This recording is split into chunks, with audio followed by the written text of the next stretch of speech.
This is the market video for the week of February 16th, 2015. I am Michael Saul, also known as Tiny. Actually, the week starts on the 17th because the 16th is President's Day. So if you want to get technical, I guess it's for the week starting February 17th, 2015. Let's take a look at the market here. And you can see we had a really nice week last week. We had some weakness on Monday, and then we were straight up. Well, wasn't really a big day here, but we had a couple of really nice days in there, and we pushed up to new all-time highs. Now, if you notice, I'm using the SPY chart, and usually I've been using this IVV chart. So if we use the IVV chart, which doesn't have that tick, you can see that we are at all-time highs. We can use the SPX chart, see the same thing. All right, we're at all-time highs, but the SPY has this tick up here, and Paul called eSignal, and they have the tick, and Thinkorswim has the tick, and TradeStation has a tick, so they're saying that it's a legitimate tick. So what that means is now this is now an open target. That's 212.97, and I am expecting the market to get there sooner rather than later. It's about 3 points away, so you're talking about, what is it, 1.3 something percent. It's a good day and it'll get there, or a couple of average days and it'll get there. So that is now a target, even though officially, if you look at the pure index, we're already at new highs, but it's fine. We can go back to using the SPY here. I'm not going to run a fib from here to here. I'm just using this is what's known as a probe. So now we're looking for this level to now be reached, and we are overbought.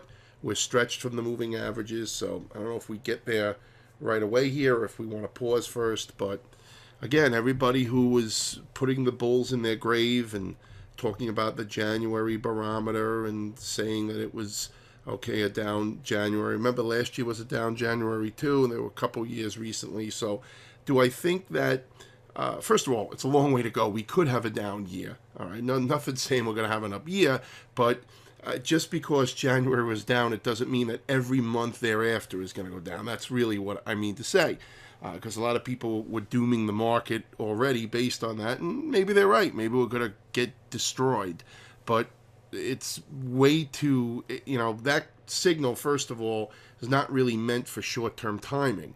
It's obviously meant for the whole year. All right. So anyway, the S&P looking okay. The bulls are acting well. The Russell, new all-time highs. Okay, they had been lagging for a while, but they faked out a move here out of this consolidation, and they pushed up here. The mid-caps, they were strong last week. They're continuing to be strong. They hit new highs. The Dow, I don't know if the Dow hit a new high. I don't really care. It doesn't looks like the Dow was at a new closing high, but not at a new all-time high. It doesn't matter. And the NASDAQ, okay, really nice and strong here. I still believe that the NASDAQ will hit its all-time levels sometime this year. That comes in at 120.13. So it's about, what is this, 13.20. So, yeah, I mean, it's still a decent size move, 12 points of the percent from here, but I believe the NASDAQ will hit those highs. Now, like I said, we are overbought on the short term, and that goes for all the indexes. We're overbought across the board. So I'm expecting a pause or a pullback. We are stretched from the short-term moving averages here, so a pause or a pullback would not be the worst thing. Okay, I'm not bearish here. I'm not thinking these new highs are the spot to get short. But, yeah, a rest, a sideways consolidation, not out of the question. Semiconductors, acting okay. You can see it popped up to new highs here. Clad tanker, lagging. Intel was looking great. Then it flopped, but it has a small W here at the 200-day moving average. So see if this can get off its butt here, 50-day moving average, and there's also a gap here that you have to respect. So, Intel not looking so hot, really. ADI looking nice. One of the nice looking ones. And NVIDIA looking really nice up here. See if it consolidates for a little bit. How about like a Broadcom? Yeah, Broadcom looking nice. Or Maxim.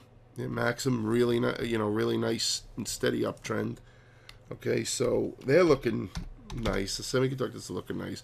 Banks back over their moving averages, lagging a bit. You see Bank of America into its 50-day moving average here. Got to watch that for resistance. JP Morgan with the reverse hammer here.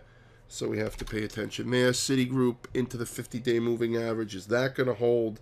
We'll see. Bank of New York got over the 50-day moving average, but we want to see if that holds there.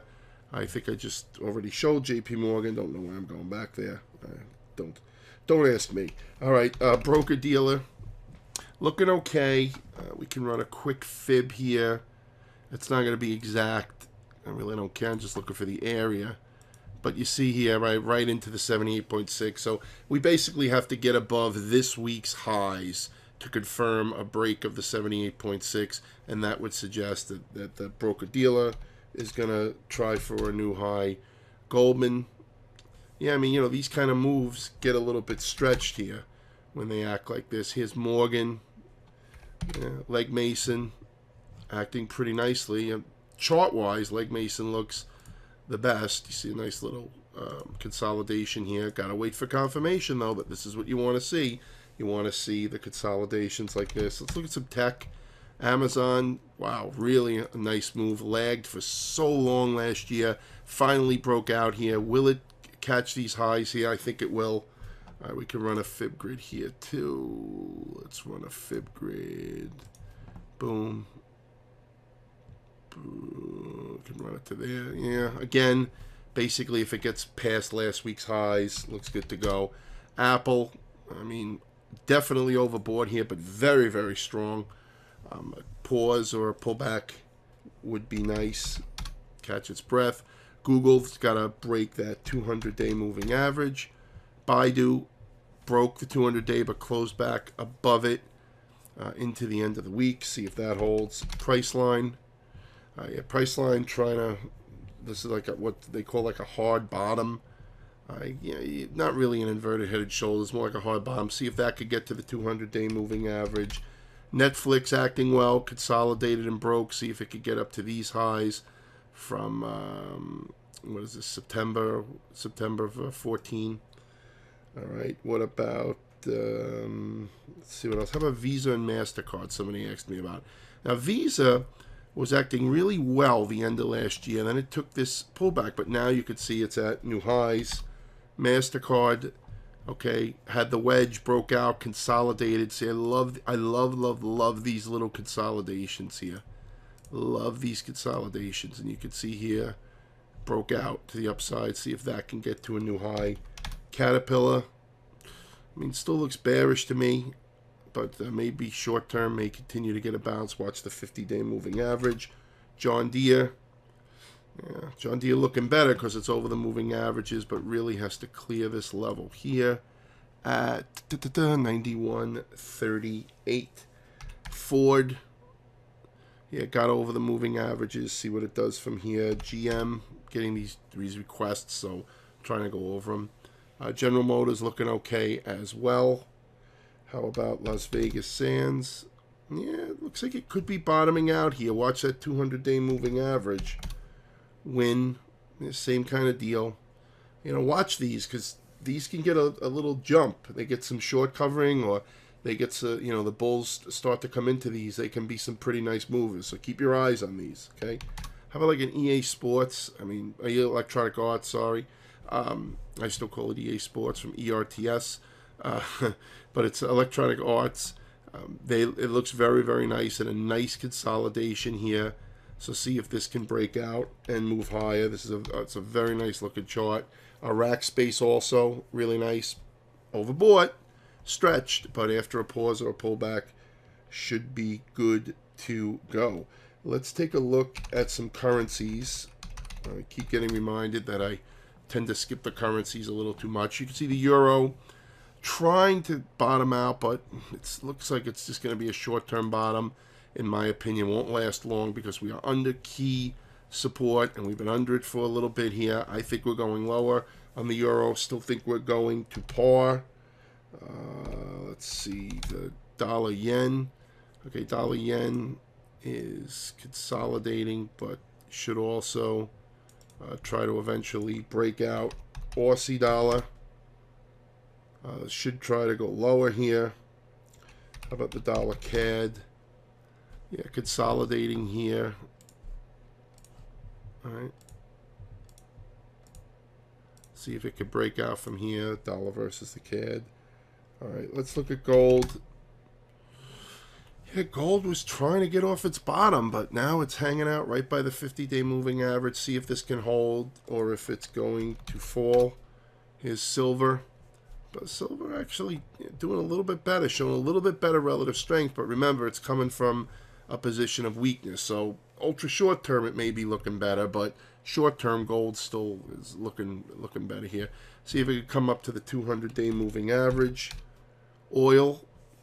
Yeah, I think oil has lower prices to be seen, but for now it's getting a corrective type of move. Bracket it like this, see which way it goes. All right, just because it's in a strong downtrend doesn't mean it can't get a bounce, can't get a reversal bounce, let off some of the downside pressure. Let's look at the grains.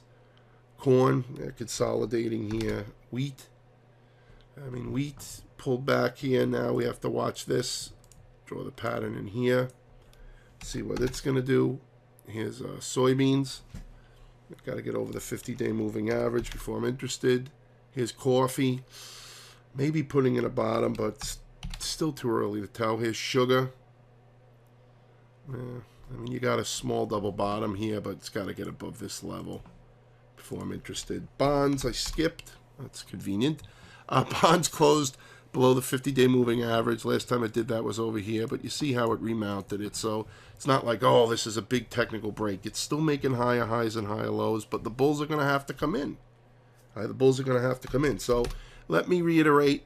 I think that the SPY will hit this 212.97. I think the NASDAQ will hit all-time highs. That's this year. I think the SPY is going to hit this 212.97 very soon, maybe next week even. It's not that far away. But if we decide to pull back or pause first, it may take a little bit longer. And I'm still bullish. I've been bullish.